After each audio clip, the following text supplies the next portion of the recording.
Hey guys, welcome back to my channel. Well, hey Seven Nation. I said I'm tired of saying hey guys, but then I still say it every time. So today you guys are getting a vlog. I asked you guys on live last night, do you guys want a vlog? You guys said yes, so here we are. And this vlog today is gonna be about the situation with me stabbing baby daddy, because I think that is something that we should talk about. One, because domestic violence is a very big problem all over the world. And two, because I see some people, they think it's funny, but I don't know, you're reacting with me. And we laugh about it because, we've already went through the emotions of the situation, and that's just how we cope with it. You'll notice that with me and my family as we go on, my sisters, my mom, we laugh at a lot of our pain, whether it could be the worst thing in the world that nobody will find funny. We have a very weird sense of humor. But just growing up, I've learned that you gotta laugh about a lot of things because, it's not much I can do. I can't change it. So making light of the situation helps us all move forward, as a group. I think it's just easier to laugh than cry. So yeah, that's what we're gonna talk about today, because I don't want you guys to think that that's okay, because it's not okay. We're not laughing because it's okay. We're laughing because we weren't laughing when it happened. Nothing was funny about it when it happened. We're laughing because it's the way we heal each other.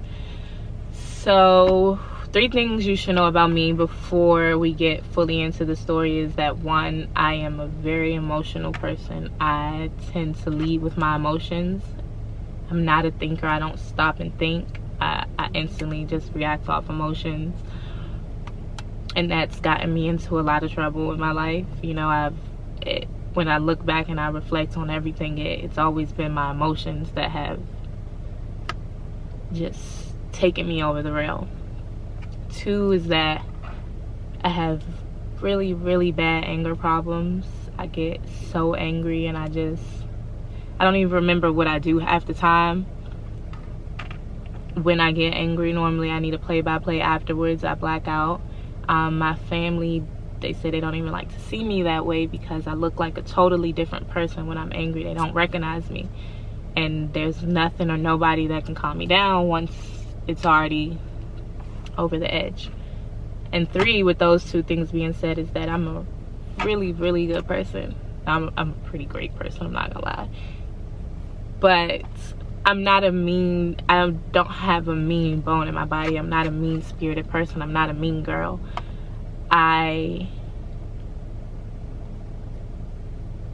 So I don't know how to deal with mean people. I don't know how to be mean back.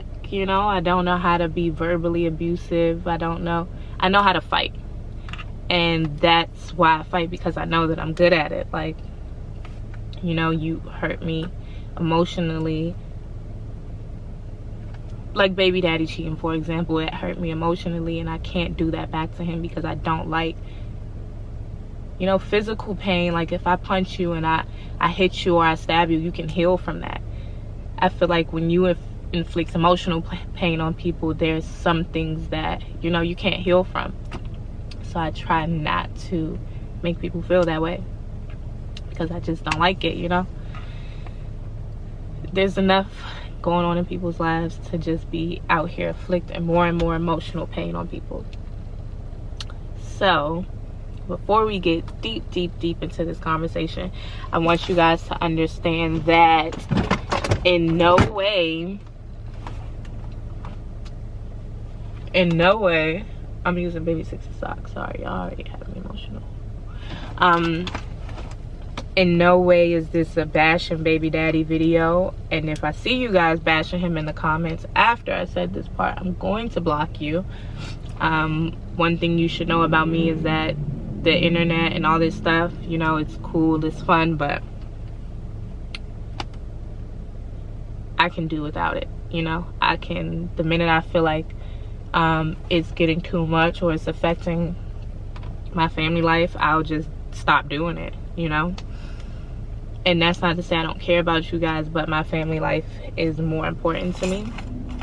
So this is not a baby daddy bashing video. These are things that we've already worked through and things that we're past. And I think that after this video, we're not going to talk about it anymore. We're not going to talk about the stabbing situation anymore. We're not going to talk about his past infidelities anymore.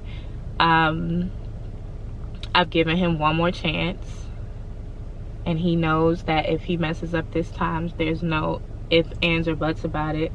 We have to separate, and that's just that. But I want to make sure, you know,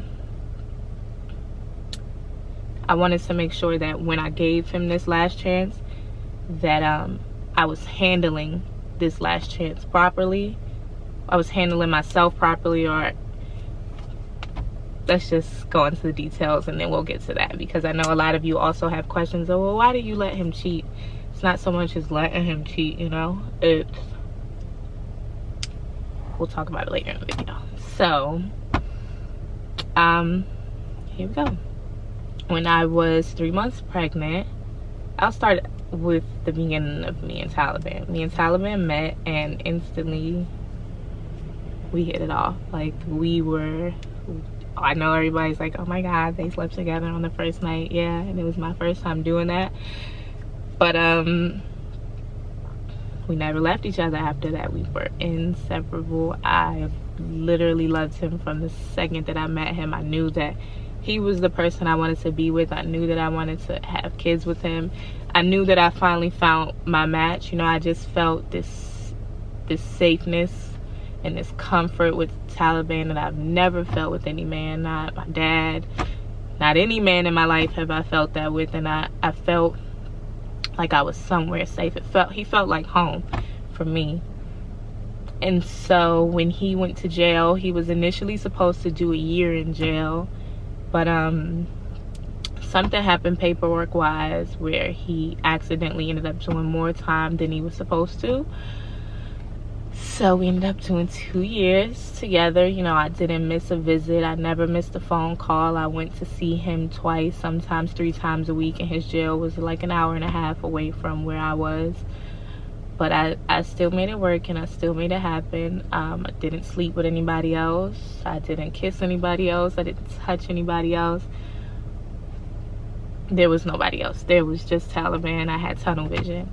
It took a big toll on my body. A lot of you know me to be very thick. When he left, my weight just dropped drastically. I went from like 150 down to 120.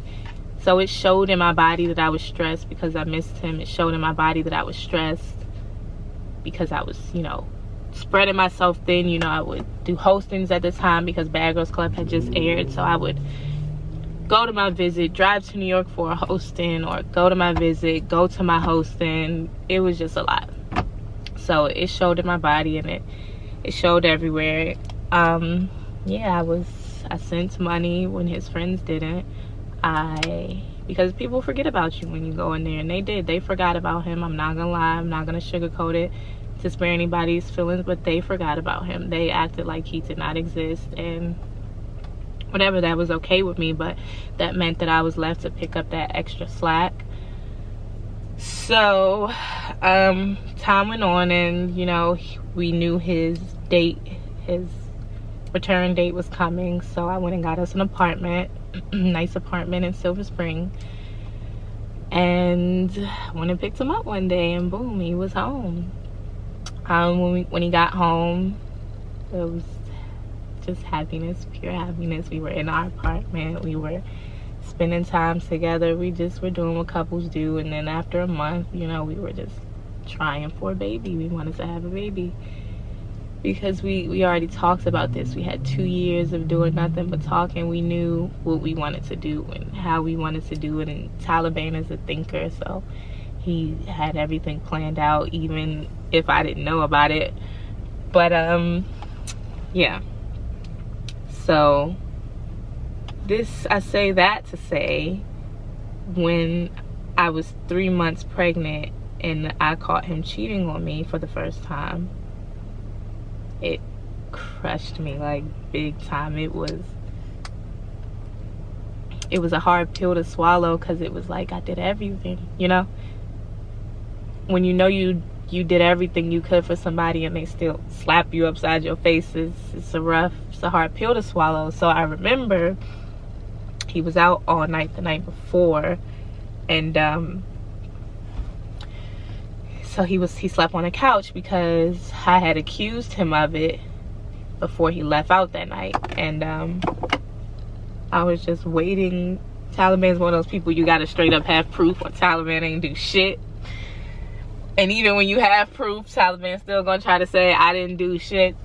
So I got the proof from the girl. She sent everything. We had a nice little conversation. She apologized. She had no idea, so I wasn't mad at her. I went and I punched him in his eye out of his sleep, and I gave him the phone and I showed him the messages of his conversation with the girl and blah blah blah. And then I went and I closed the room door and I got on the phone with Brooke, and I called Brooke, and I was hysterical. I was just crying, and you know, she always says, you just said, I can't believe he did this to me.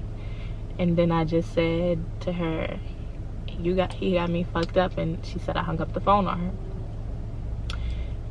I must have walked into the kitchen and I grabbed a knife, and I charged after him with the knife.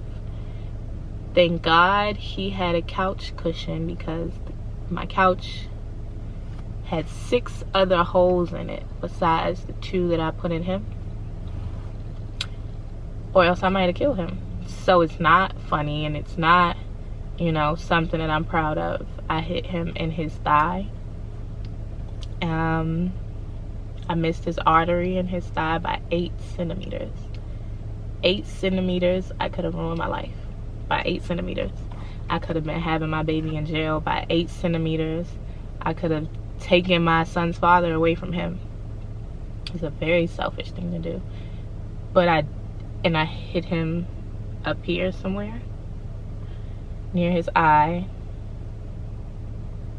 And it wasn't until I heard him like scream did I like snap back out of it, and I just dropped the knife on the floor and I walked away.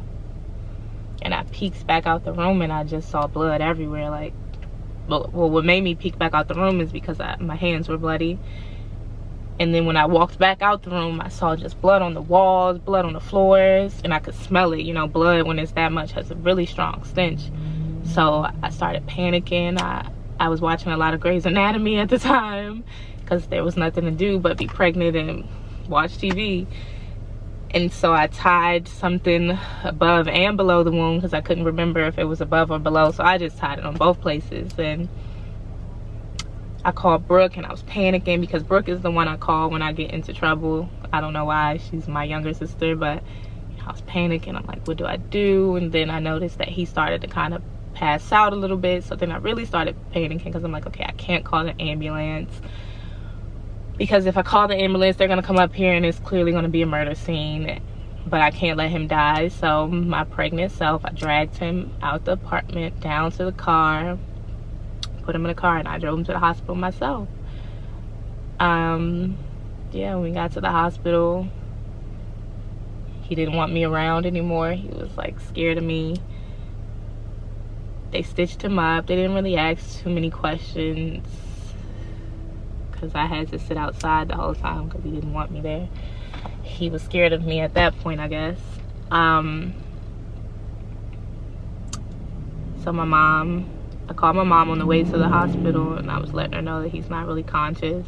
I was slapping him and trying to get him to wake up most of the time.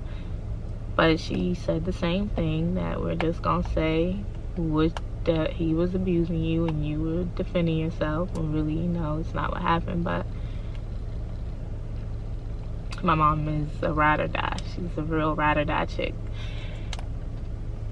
So that's really it. Afterwards, we went home and we acted like nothing happened. You know, he apologized for cheating, and he felt like he deserved what happened to him. I didn't feel that way, because I was extremely disappointed with myself. You know, they always call me the crazy girl growing up in school, or boyfriends, or family. Like, I've always been considered the crazy one. But you don't realize, like, okay, you really might be crazy until you do something really crazy, you know? Fighting is semi-normal. Beating up a boyfriend, you know, it's not okay, but it's normal, you know? It's not picking up a knife and trying to kill somebody. I was really down about that because, yeah, I could have ruined my life, you know, over something so stupid. I could have ruined my life. I could have been having my son in jail. I could have killed the father of my child and then had to explain that to my son later in life, you know. So I wanted to go see a therapist after that. I never got around to it, but I just kind of like shut down a little bit. I was just really sad my entire pregnancy, because in that moment I had thought, when I got back from the show, I had thought that I did a 360, and I had thought that I changed, and I thought that I was being better because I wasn't fighting. I wasn't doing all the things that I had done as before that, you know. I wasn't partying and drinking and hanging out and just doing things that I wouldn't normally do. It's, you know, personally, I just got really stressed out at one point, and I made a lot of mistakes that I wouldn't have made. So to think that you changed and that you were doing better in life, and then in one moment backtrack so far, was really hard for me.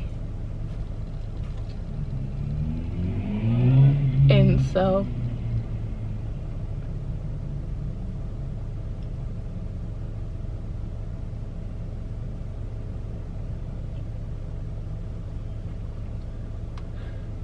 sorry, y'all. See, laughing, it helps. And so that situation took a toll on me, and the only way it stopped taking a toll on me was, you know, to start making light of the situation, to start laughing about it, because I almost ruined my life, you know.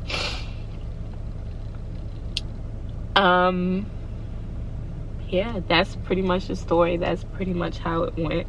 As you can see, I don't actually find what happened funny. I hate talking about it, but it's the only way I can talk about it and don't, you know, get like this every time. As far as him cheating goes, because I know we got our super strong women who don't take no BS and leave on the first mistake and blah blah blah. Shout out to y'all. I'm not that girl. I'm not gonna sit here and pretend like I'm that girl, and I'm not gonna sit here and act like I'm the only girl that's been cheated on, you know, or has reacted that way because their feelings were hurt. As far as the cheating goes, I don't know why I allowed him to cheat, you know, because I think, you know, at the end of the day, they only do what you allow. It's like every time he did it, I just wanted to understand him. I wanted to understand why. And it got to a point where I had to look at myself like, okay, you know what? And it was after I had 6. It took a long time. Like, once I had 6, I would just sit and I would look at him, because he would be out working or something, so he wouldn't be around. So it would just be me and 6, and I would just be thinking, like, I always had, you know, I suffered from depression a lot as a kid. So I always had this sadness in my gut, like no matter what was going on around me, I could be having the best day of my life, but there was always this sadness in my gut that I couldn't shake, no matter what I did, no matter where I went, no matter who I went with. Taliban got rid of it for me when I met him. For a long time, I was really happy with him. And then, you know, when all the stuff started, of course, it went away. But when I had 6, it was like a light switch. I was happy. and not happy for the moment, but that sadness that always just kind of sat there in my gut, it was gone. I genuinely was just like all around happy. And not to say go have kids, because it's not going to be the same for everybody.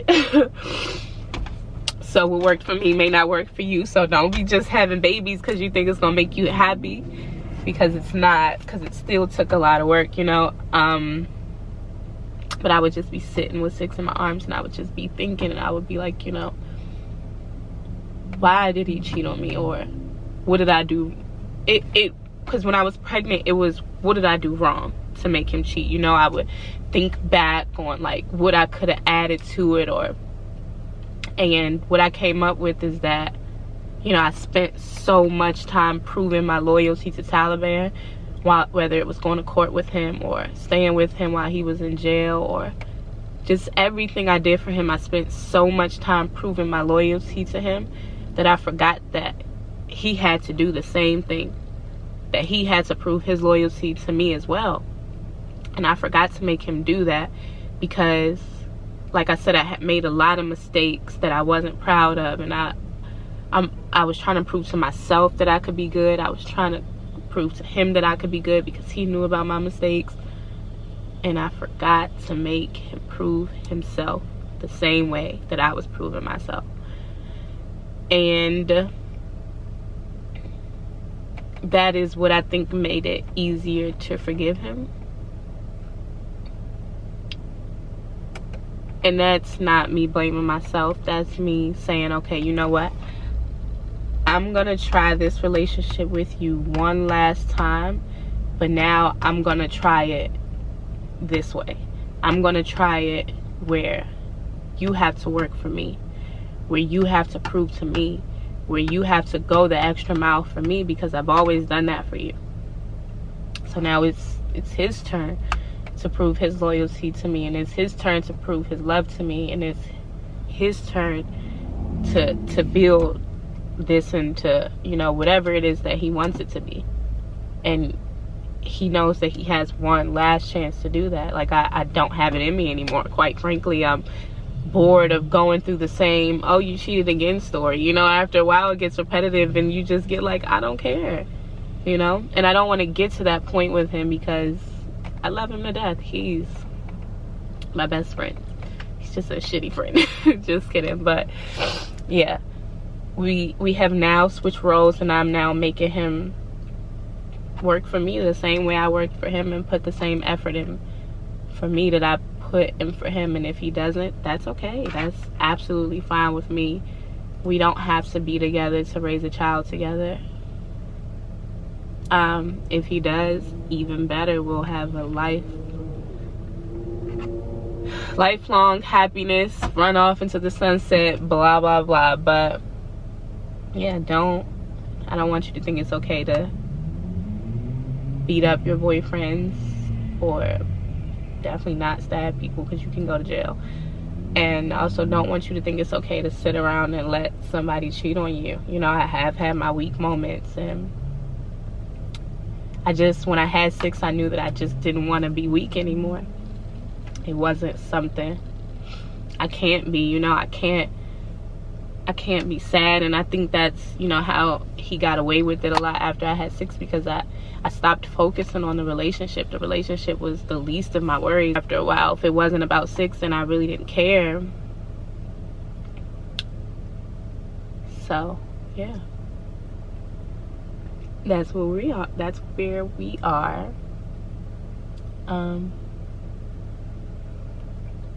It's a process. Healing is a process. I still hurt, of course. Obviously I still hurt, but I think it's time to stop talking about it, you know.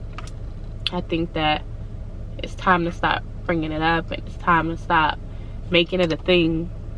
Because if you don't want it to be a thing anymore, just stop making it a thing. So now that I've kind of like clarified this up with you guys and gave you guys an understanding that, you know, we're not necessarily laughing that I stabbed him. It's just, we've already had our time to process. But it is the most disappointing time in my life. It's more embarrassing to me than getting cheated on. It is the worst thing that I've ever done.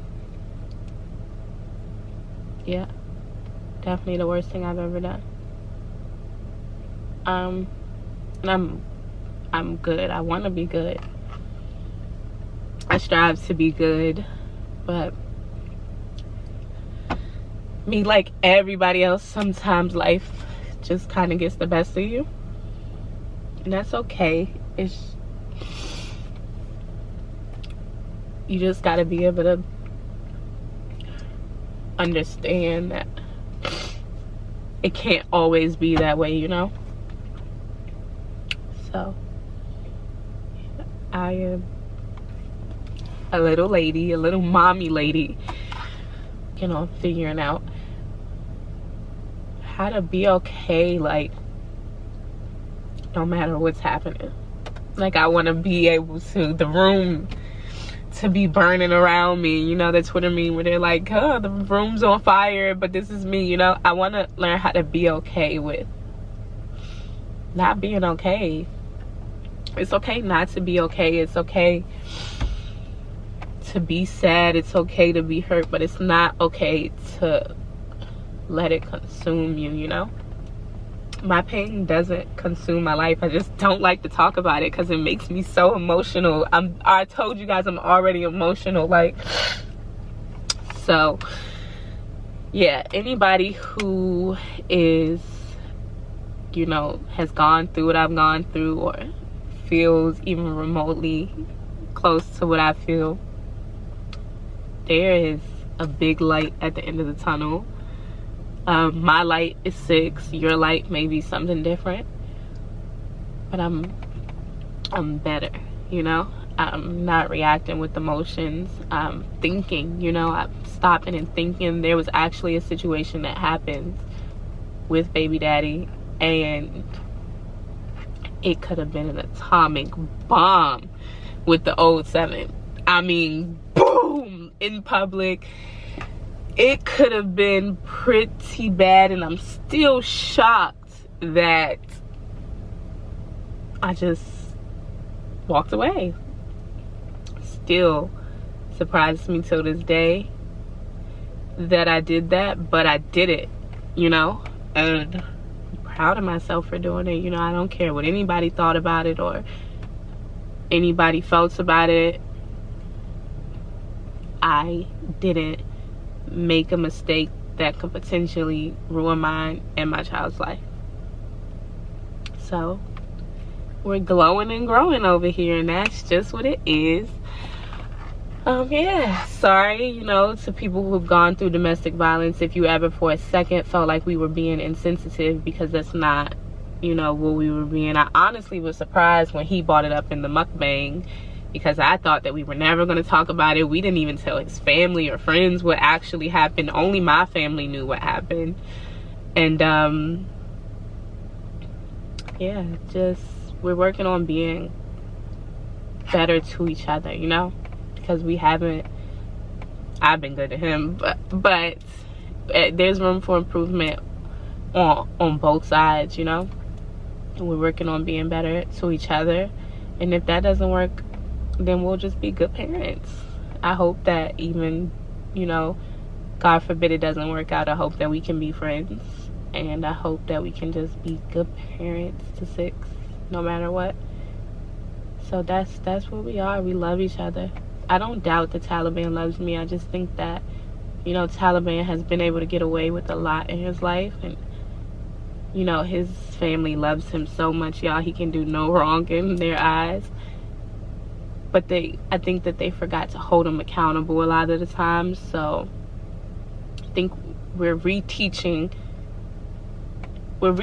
each other, you know, valuable things that we weren't taught in life. Like Taliban is teaching me to control my emotions, because my emotions get me in trouble a lot.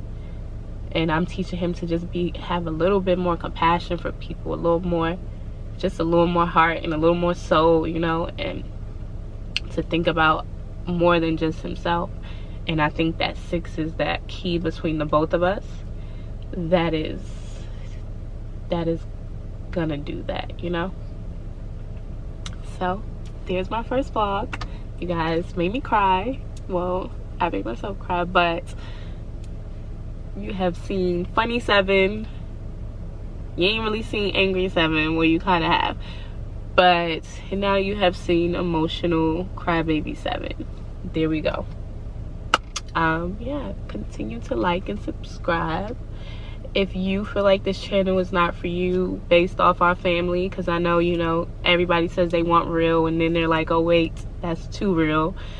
I'm fine with that too. Go ahead and peace out. Like, it doesn't make me any different. But if you want real raw all the time, smash that button. Come on. What did Suge Knight used to say? If you don't want somebody dancing on the stage, come on over. You guys will have fun with us, trust me. Okay, so until next time, au revoir.